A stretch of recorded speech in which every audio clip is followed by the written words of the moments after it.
नमस्कार बंधुगण, मु धरणी। आज यही भिडियोरे आमे शुणिबा एक छोट प्रजापति कुलमुनर रोमांचकर कहानी। आसंतु शुणिबा। कहानीर शीर्षक होउछि छोट प्रजापतिर बड़ बुद्धि। एक सुंदर बगीचारे गोटिए रंग बेरंगर मा प्रजापति रहुथिला।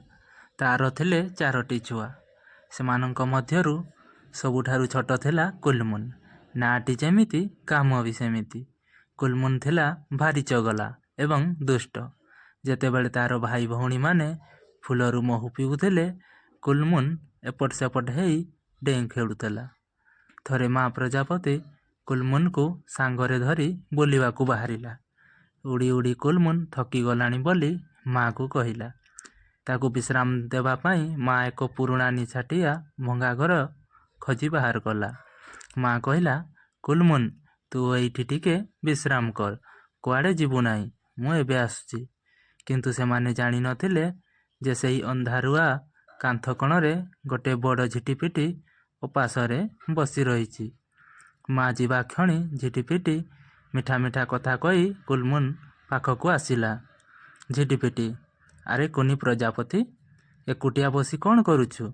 आसे, मु तते गोटे भारी मजा गप सुनाइबी। कुलमुन खुशी होई झिटिपिटी पाखकू उड़ीगला। हठात झिटिपिटी विकटाल हस हसिला। तार रूप बदली गला। से गर्जन करी कहला, आरे मूर्ख, मु कौन गप कहबी? मु तते एबे जलखिया करी खाइबी। कुलमुनर पिढ़ेई पानी होईगला। डरे तार डेणा थरिबाकू लागिला। किंतु से हार मानिला नहीं। से भाविला, डरीगले मृत्यु निश्चित, बुद्धि खटाइले बंचिबार रास्ता मिलिबो। कुलमुन मुरुकी हसी कहला, मौसा, मु तो एई चुटुकीटिए जीव, मते खाइले कौन आपणक पेट पुरिबो? चलंतु आम घरकू, सेठी मोर शह शह प्रजापति सांग अछंती, आपण मन भरी भोजी करिवे। झिटिपिटी लोभरे पड़ीगला। कुलमुन ताकू नहीं गोटे बड़ गछ पाखकू गला, जेउठी गोटे बड़ महुफेणा झुलुथिला। कुलमुन कहला, सेही देखंतु, सेही धड़ा थड़ी भितरे सबुठारु नरम प्रजापति माने शोइछंती। गोटे जोर रे गईठा मारंतु, समस्ते बाहरी आसिबे। बोका झिटिपिटी डेई पड़ी महुफेणा को एक जोरदार गईठा मारिला। तापरे कौन हला जानिछंती?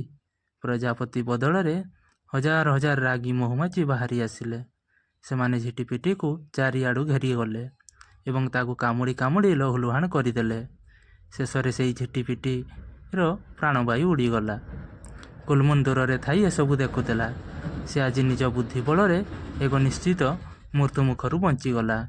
नीति शिक्षा, विपद समय धैर्य न हराई बुद्धि खटाइले बड़रू बड़ समस्यार समाधान होई पारे। भय आसीगले निकटे सहसा प्रतिकार तार करिबो भरोसा। धन्यवाद। दर्शक बंधु, कहानीटी भल लागितिले लाइक और शेयर करंतु। एमिति आहुरी रोमांच भरा कहानी शुणिया पाई चैनल को सब्सक्राइब करंतु।